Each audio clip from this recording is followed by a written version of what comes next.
So at this time, we will be having a presentation with Nik Smilovsky, who is with the ASU Design School, and also Bad Elf. His presentation is called An Update on Modern Tree Inventories, Heat Mitigation, and Educational Efficacy.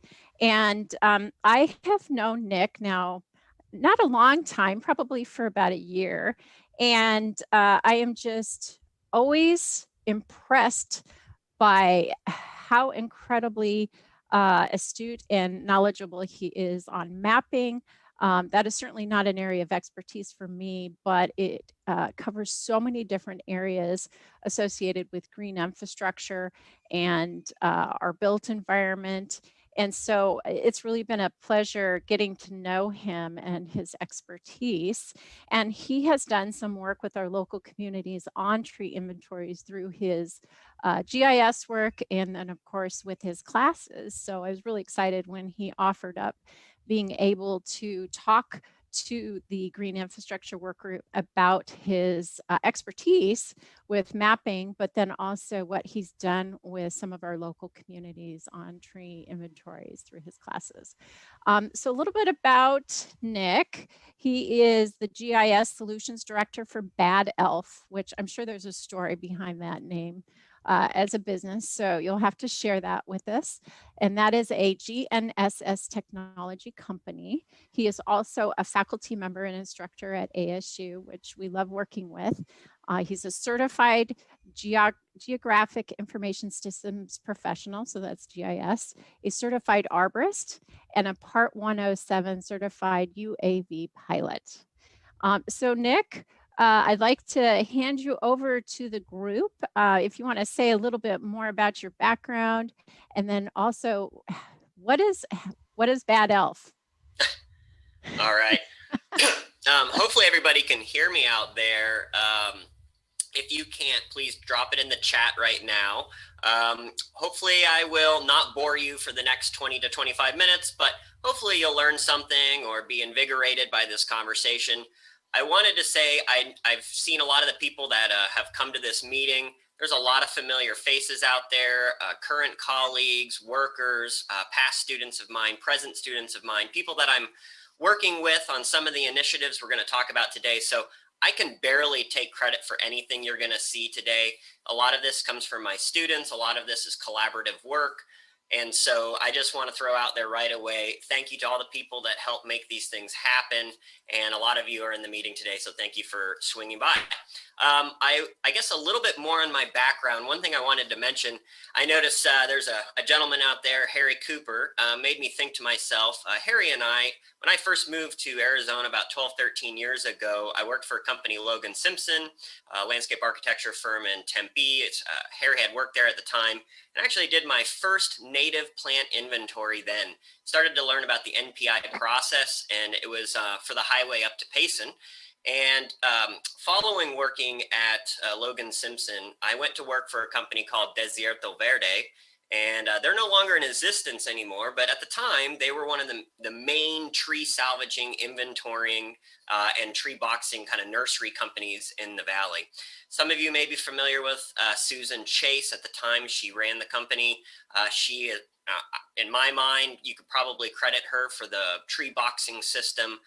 When I was at DV, I got really into the tree stuff. That's when I earned my certified arborist, started taking classes, rubbing shoulders with the likes of people like Richard Atkins and such.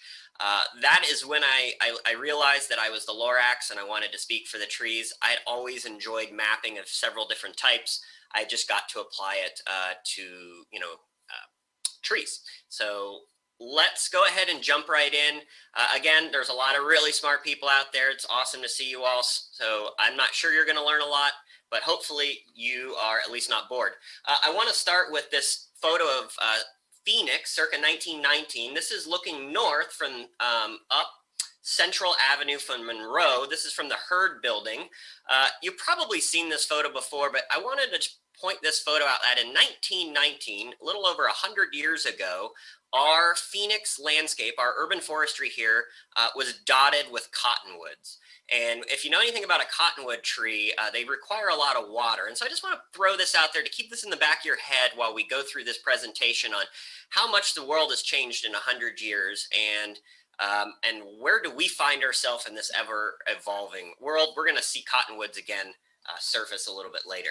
So let's take a look. What are we going to be talking about today? We're going to have a quick discussion on what I would like to call the technological paradigm shift as they are related to tree inventories. If you've been paying attention whatsoever, there's a lot of technology advances going on right now, and we're going to see how they apply to doing tree inventories.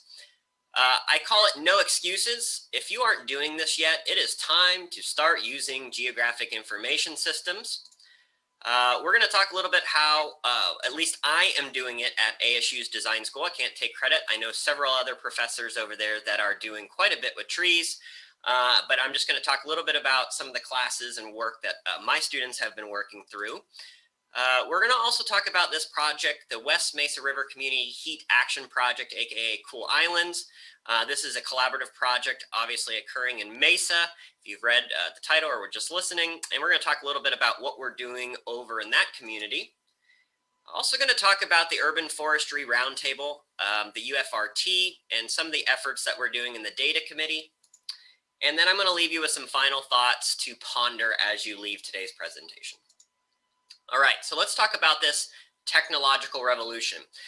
I want to just make it very clear when I say technological revolution, I'm actually meaning a location-based technological revolution. And what I mean by that is we are living in an era where smart devices, wearables, aka phones, tablets, watches, you name it, these devices attached with, integrated with, or using these other types of technology like high accuracy GPS or global navigation satellite systems. If you live in the Phoenix area, you've probably seen the autonomous vehicles around. Every day we see more stuff on augmented reality, or kind of the newer term that's called mixed reality. I don't know about you, but I was camping the other day, about 3 or 4 months ago. I was up in a remote location and I hear this buzzing. The surveyor in me got to thinking, oh my gosh, it's probably Africanized, killer bees.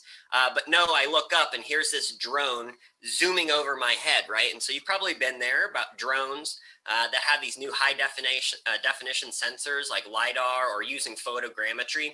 You can see the images on the bottom. You've got tablets that are using augmented reality to put in landscape architecture designs and models into three-dimensional spaces in highly dynamic environments. And these are becoming commonplace. The key here is that we attach location to all these devices. And so location, location, location, except we're not talking about, property and realty here. We're talking about these technologies that can utilize positioning systems to make them very, very powerful. And all of these systems, we now have the ability to utilize. And so I kind of came up with this quote: new technologies mean new methodologies, means new power. But as we know, with all new power means a new responsibility. So how are you today interacting with this paradigm shift in technology? Are you still running out with a caliper tool to measure your DBH on a tree or a stick, putting it up next to it? Or are you still doing all your inventories on a piece of paper or a napkin? Or are you not even doing any of these things right now? And you're maybe one of those people out there that go, I don't even know what I have in my system. As these technologies continue to progress, we can attribute it to things like Moore's Law. Every few years, things get faster and smaller, faster, cheaper, more repeatable. How are we leveraging these technologies? So here's a fun one. If you're an iOS person, perhaps you've heard of the new iPad and iPhone 12 Pro. This new sensor, and I'm just going to show you very quickly. And assuming that if all my technology works right, I'm going to share my iPad here. Here in a second, hopefully you can see my iPad screen. And I wanted to show you that this is the type of technology we're talking about. the new iPhones literally have a LiDAR sensor built into it. So as I move around my room, you can see what we call TIN, or triangulated irregular networks, being captured as I move. So this is actively scanning the room that I'm in right now, okay? And I'm literally doing this on a tablet you can buy from Best Buy. Now, I have already selected this room. I did a 20-second scan. Let me pull this up. And what you'll see here is that very, very quickly with a technology like this, you can create three-dimensional models. So imagine that you are the arborist or the technician or the maintenance crew that needs to go out and collect those trees, right? And so you can use a system, and unfortunately, it's not liking. Let's try this one more time. Live demos. Imagine that you have the ability to collect three-dimensional, 360-degree, not only imagery. Okay, so you can see this is not that great of a model, but here's a three-dimensional model I made in about 20 seconds of my room.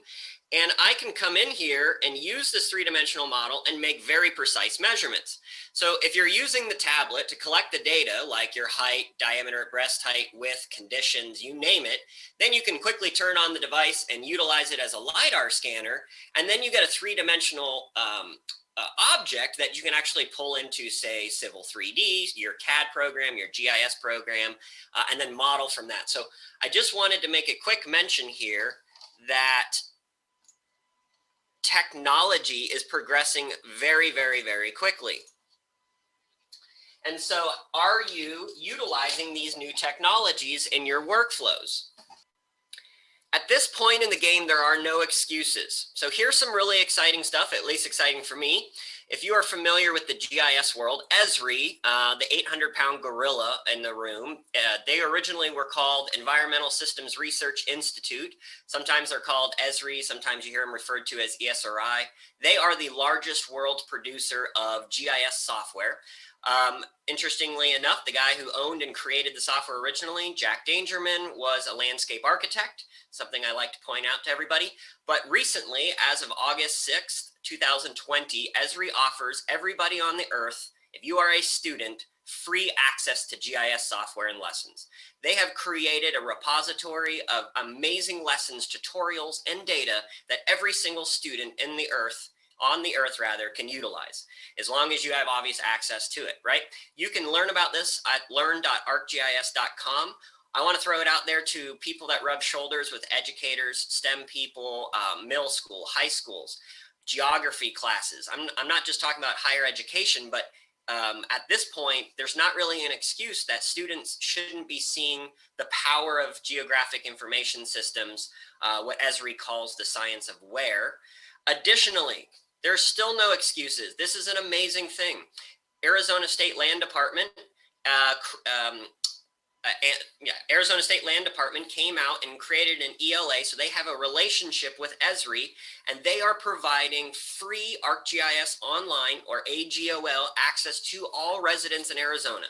If you live in Arizona and you can provide an address, you can get access to ArcGIS Online. This is huge. If you're a mom and pop shop and you don't have the means to afford GIS, no longer is that the case. You can access this. If you are a student out there and you can't afford all the software packages, you can access this. If you are a new nonprofit organization and you don't have the means to go ahead and go buy all of these things, you can now access this. This is all managed through ASLD. It's called the AZ Geodata Hub. There's a link there that you can follow to sign up for a free account.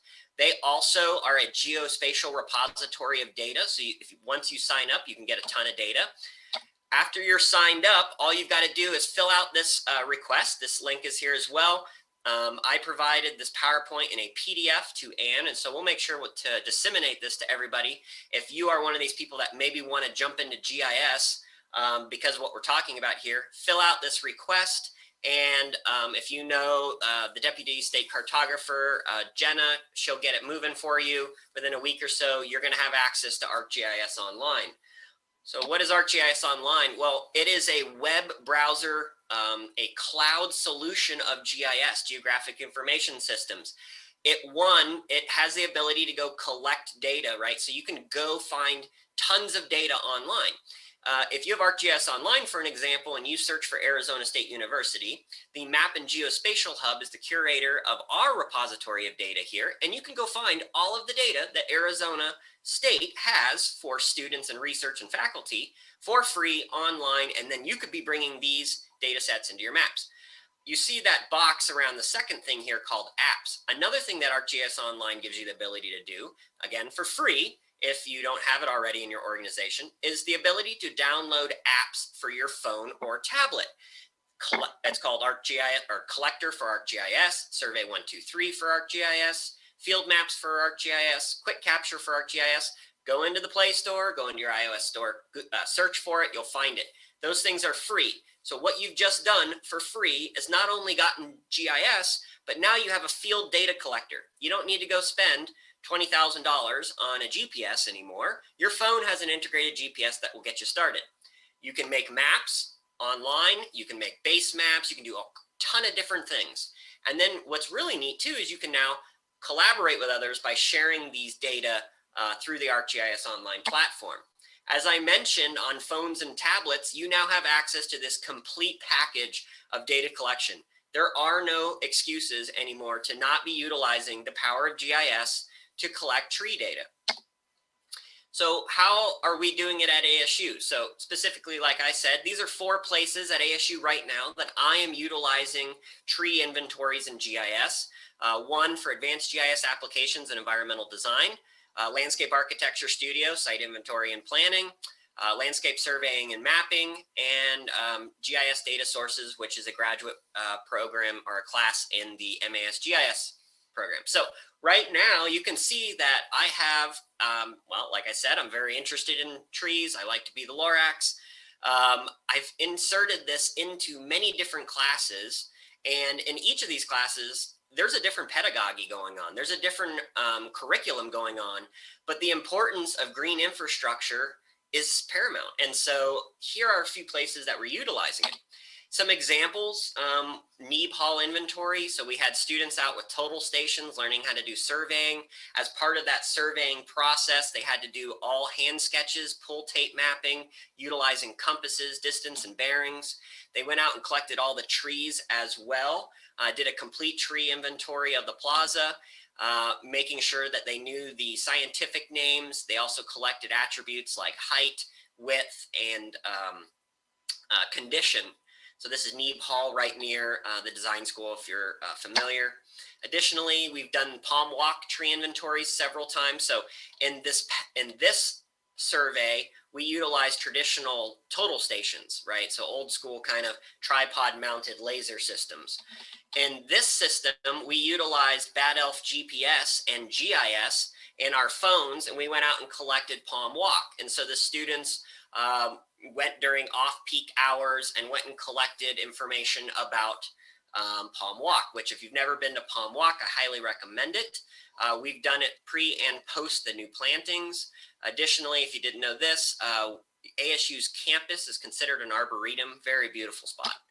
And you can see here, they also did all hand mapping, digital mapping.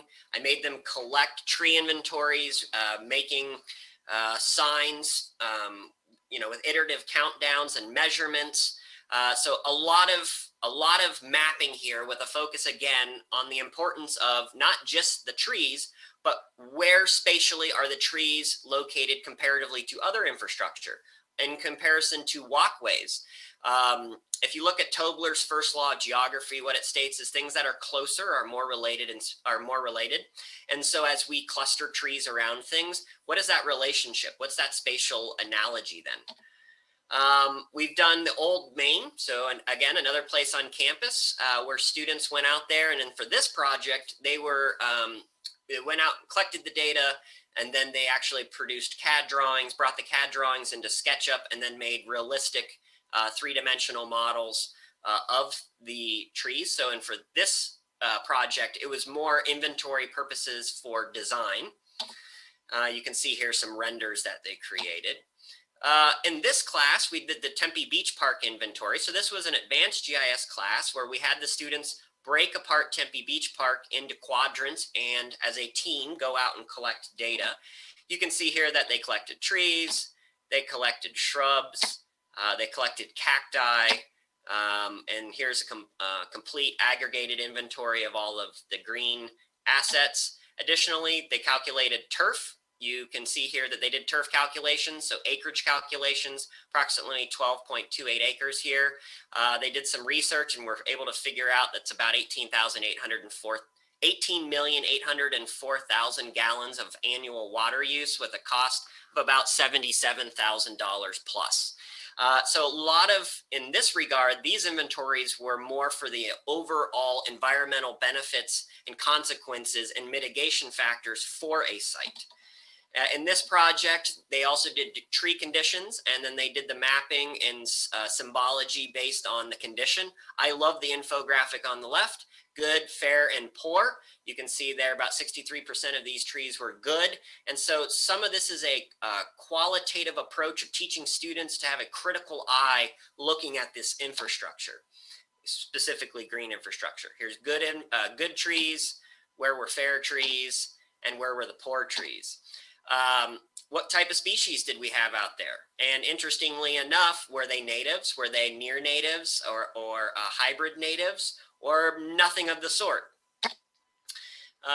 You can see by tree species here. Remember those cottonwoods we mentioned before? Well, there are cottonwoods on this site as well, and coincidentally, they're all doing very poorly. I wonder why. They require a ton of water, and we probably aren't watering them enough for the massive amount of water they require. Are cottonwoods probably the best things to be planting in the Phoenix area? I'll leave that up for you to decide, but there is an interesting correlation here that cottonwoods were all poor or fair quality.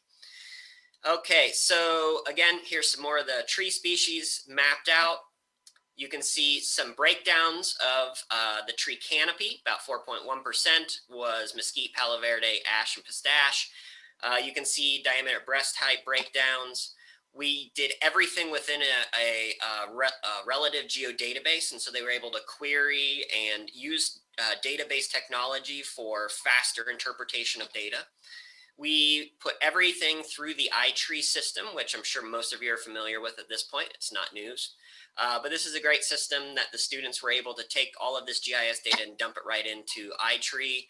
You can see some of the cellular formats there. In summary, they collect about 311 trees. You can see here some of the pollution removal calculated from iTree, carbon sequestration, carbon storage, oxygen production, avoided runoff, structural values. So having them think through what the value of a tree is, but not just the static value or the immediate value of a tree, but how does that tree not only impact the site today, but tomorrow, future generations? How does the tree impact the other infrastructure around it? What are replacement costs? So maybe you work for an HOA or you're a landscaping company or you manage parks and you need to know what the replacement cost would be because you're doing an asset inventory for a reserve study. You know, what are these values and why do some trees have a lot more value than others? Like, well, palm trees aren't actually trees. You know, they're monocots. They're not dichotomous. They are a grass. We plant them all over the valley, and we may think that they do a lot of good because they're big, but in fact, their value on the environment is very low. Again, you can see here breakdown of structural value, air or iTree data in terms of air quality, how these trees influence people. How does this relate to environmental justice?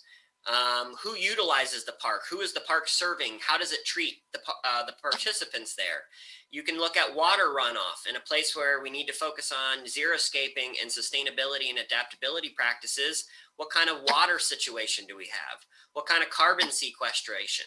Okay, so lots of information there. So that's some ways we've been doing it at ASU, at least in the design school and the School of Geographic Sciences and Urban Planning. Here's another one. So I mentioned earlier that we would talk about a community project that I'm involved with. I am just a small peon in this project. I probably don't even have the background to talk about it. Again, I'm just the GIS nerd here. There are other people in this meeting right now that would be better suited to talk about the West Mesa River Community Heat Action Project, wrapped into the Rio Reimagined, if you're familiar with that. We affectionately call it the Cool Islands Project. What is the project goals? This to align with nature's cooling system. We want to expand research impact and the impact of the NCS framework, making it a standard. We are looking to facilitate community learning, specifically in the Mesa area, about heat and community advocacy, so some citizen sciencery.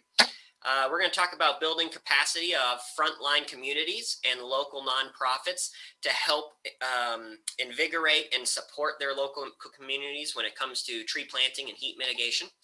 We're going to connect the dots, right? So this is really a grassroots project. We've got a lot of different partners involved. We want to link local actors to action. So we actually want to get out there and we want to mitigate the impacts of what heat is doing, and the environmental injustice that some of the communities in Mesa are suffering from when it comes to, in my opinion, very poorly designed areas with no heat mitigation tactics. This is the area that we're talking about specifically. Additionally, you can see some of the scope here, who we're dealing with and working with: Arizona Sustainability Alliance, West Mesa Community Development Corporation, Maricopa County Public Health, Unlimited Potential, SRP Mesa, ASU, and that's just a few. The Department of Forestry and Fire Management. If you are at all interested in this project, you can reach out to me and I'll put you in contact with one of two people: Melissa McCon from the University Exchange or Dr. Paul Cosio. They would probably be able to talk about this a little more better than I would. But there's a whole part here. So to wrap this into a nutshell, we are doing inventory. We're using GIS and other means to talk to the neighborhood and do some modeling to figure out appropriate places to plant trees. We got a grant and the funding will, with donations in kind, will plant trees in areas. As part of that, we're going to collect data, but we're also going to have the local schools and STEM programs and other community groups. We're going to disseminate this with an ArcGIS app where they can go out and collect their own data in their backyards and their schools. So there's going to be a huge educational outreach component of this that we are starting immediately.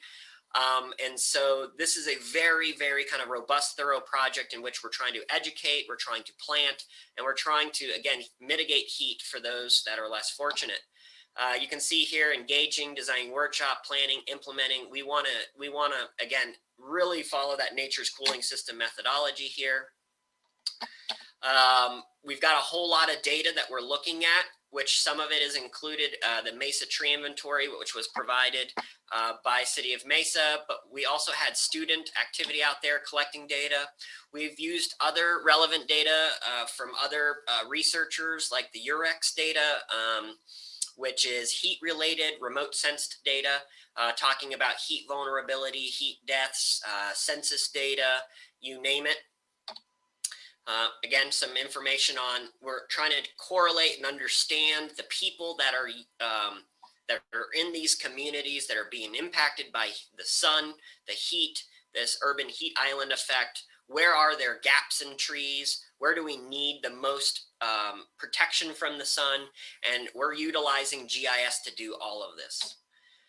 We're also going out and collecting a bunch of information. Hopefully here next month, the MAS GIS program, graduate program in GIS, will be out collecting some gaps of data, but we're also collecting mean radiant temperatures. So it's hard to see there, but there's a little device here with a wind sensor and some heat sensing technology. Whoops. And we're collecting heat information. So how do the trees cool the area directly around it? Do you want to sit in a bus stop with, you know, shade or no shade? And what does that actually look like quantitatively? Again, this is community-centered neighborhood selection. We are looking to make the most impact and be as environmentally just as possible and be really good stewards for the environment here. Okay, so that's a project that we are doing in collaboration at ASU and all those different partners I mentioned.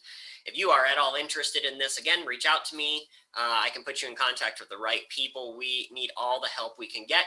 Shoot, for that matter, if you want to go out and collect some data with students here, we will be doing it socially distancing with masks on, 6 feet apart. You don't need to be near each other to collect tree data.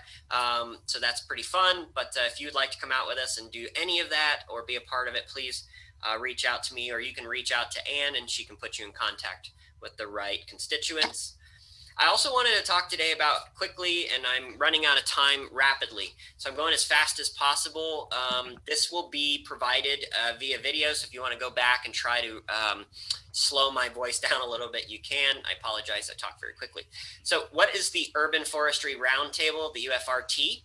I did a quick Google search for it. Google tells me that the UFRT is the Phoenix Metro Urban Forestry Roundtable that consists of nonprofits, private sector entities, cities, county and state level representatives, and university stakeholders, all focused on solving the underlying challenges needed to improve the tree canopy in Arizona.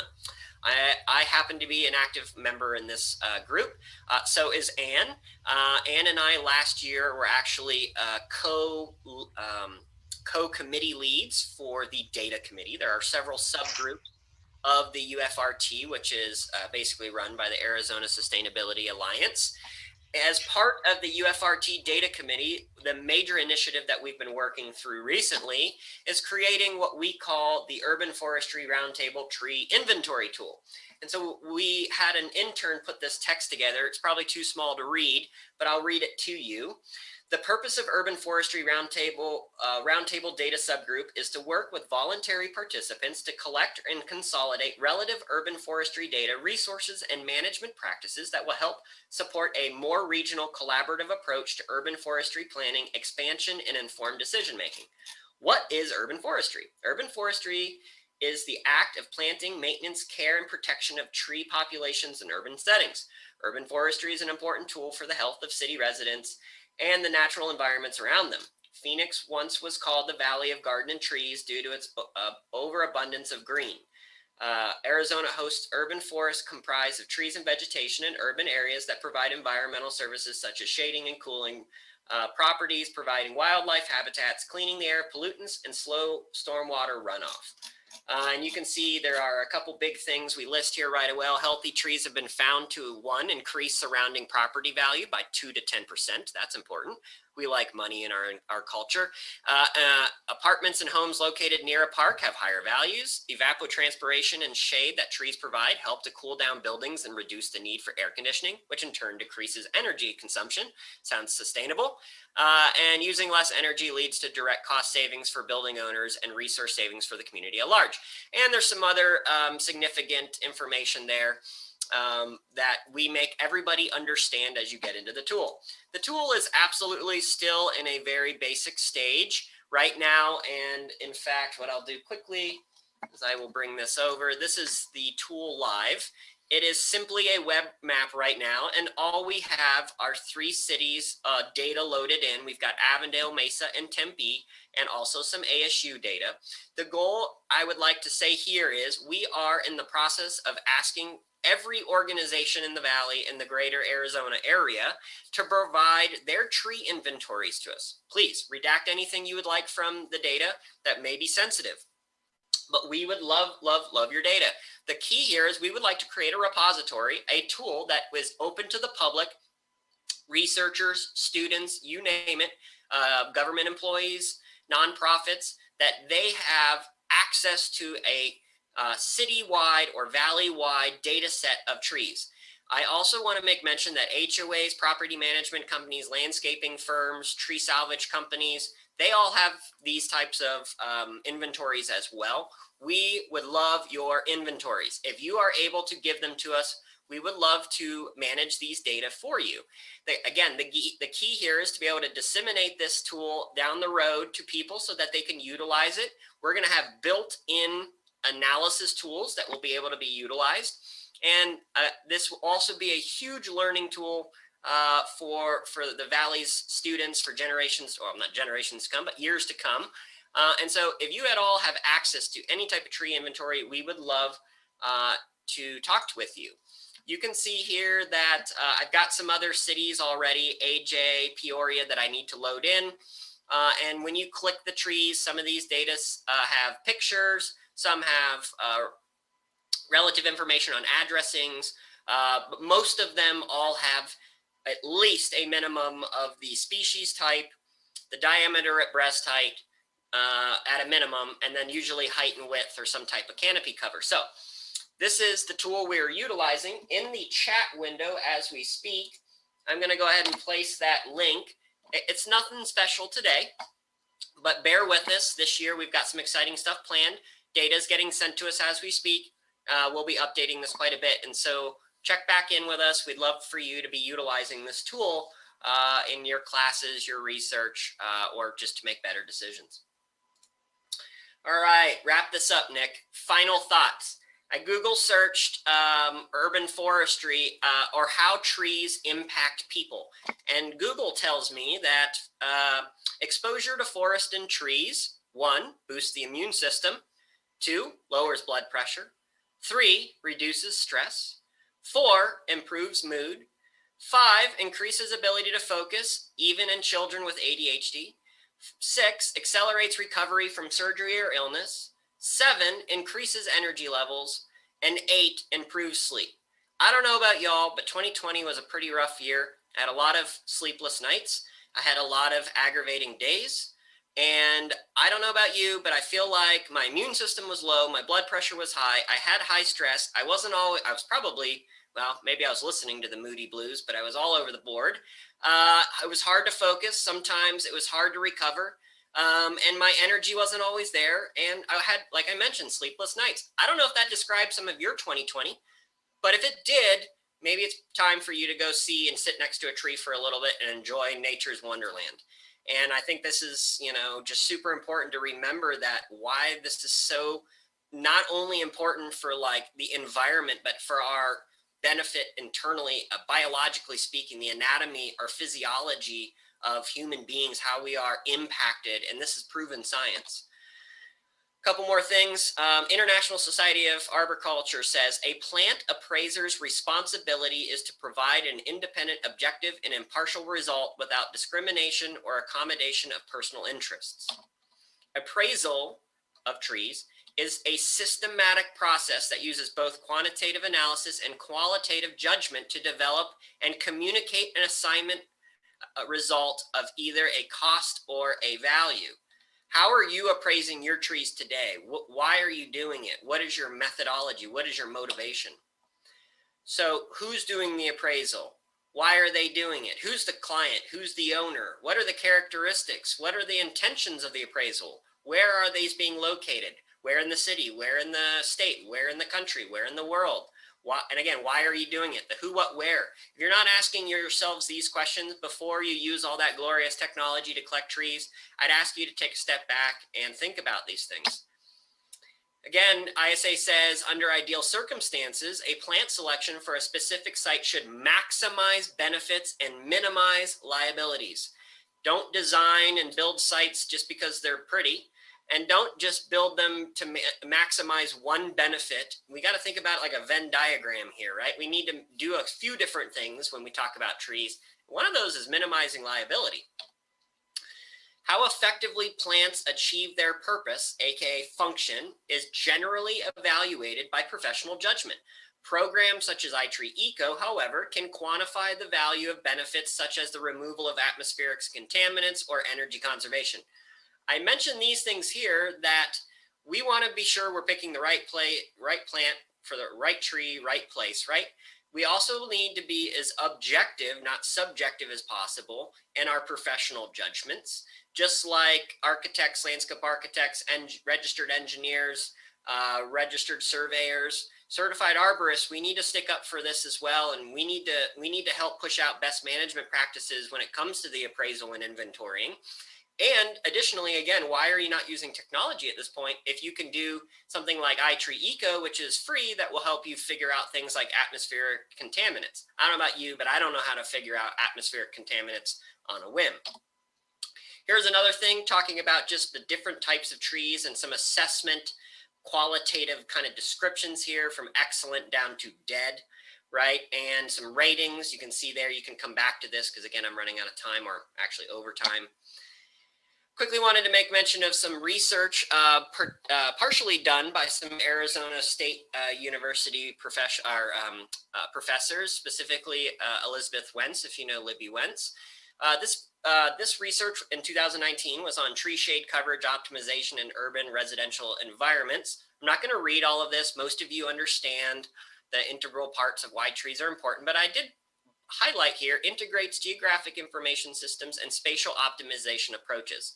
This is very important. And if you haven't read this research article or paper, it's available on ASU library. It's wonderful. It's very well done. I think it says here in the very last line of this abstract, this research offers a method to help homeowners, urban planners, and policymakers to quantitatively evaluate shade coverage from trees for building structures in residential environments. Check this article out, plus there's tons more. If you want any type of academic resources, I have a ton I can provide for you. And this is it, last slide, promise. I'm gonna ask you 3 questions, 3 things to think about as you depart from this presentation. 1, with what you saw here today, how can you revolutionize your tree inventory process so that you can optimize the benefits of technology? How can you revolutionize what you're doing today so that you can optimize the benefits of technology? 2, with an existential environmental crisis on our hands, how can we responsibly educate future generations on the importance of trees and urban forestry? We all realize that we've got some stuff going on Earth, right? We need to be paying attention to in terms of the environment. Not getting political here, just talking through some science. How can then we be responsible and educate others, right? Future generations on this importance, or is it just going to live and die with us? Or are we going to utilize things like free GIS for students, right? Free learning modules for students to teach about this stuff. Are you going to say, step up and go participate with your local community or neighborhood, school, volunteer, right? It's up to us to go out and make the change. Last, in some circles, GIS means get it surveyed. To that notion, there's no time to waste. It is time for you to inventory your neighborhoods, communities, and other communal third places for better future decision-making and the benefit of the environment and maintenance. It's time to do it. There's no excuses. Your phone, I guarantee almost everybody in this meeting right now has a phone that they can now get into a GIS program and go inventory trees. And for any of you out there that goes, I don't want to be a part of Esri, they're the 800-pound gorilla, they're a huge company, I like nonprofit, I like open source. Well, here it is, QGIS. It's called Quantum GIS. It's been heavily deployed and made in Europe. It's an open source platform. They have an app called QField that works on your Android device. There you go. There's a free GIS. It even looks like Esri, literally, that you could then utilize to go collect data, collect your trees, understand your trees, advocate for the trees, and then hopefully send the Urban Forestry Roundtable your tree data.